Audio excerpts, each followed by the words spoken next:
Hello again, this is Todd Bryce with Yacht Service in Amityville, New York. This week's video of the Tartan 37 refit will show a number of pictures, mostly from 2 years ago when the boat first arrived. What we first undertook was to take all of the mechanical gear, all of the hardware, anything basically bolted down on the boat, out of the boat. We knew that we were going to reinstall pretty much everything new, all new plumbing, all new hoses, all new electric, new engine, new tanks. So everything we were going to replace, we removed.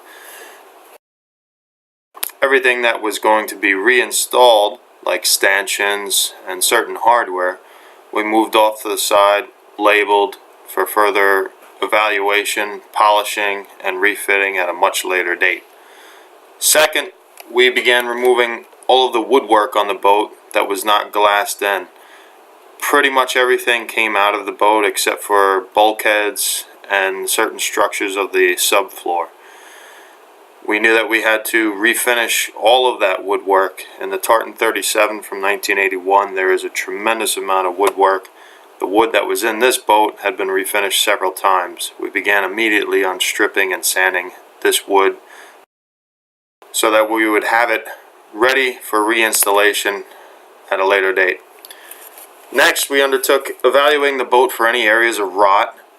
We had to fix many areas of rot in the coring of the deck, much of which was in the cockpit, several areas where there were stanchion bases. And we needed to get this done before we were going to make some alterations to the fiberglass work.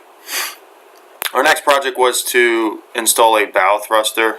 We had a plan to install a bow thruster which involved altering a bulkhead. We were going to begin moving that bulkhead and also doing some further alterations to the boat in the cockpit area.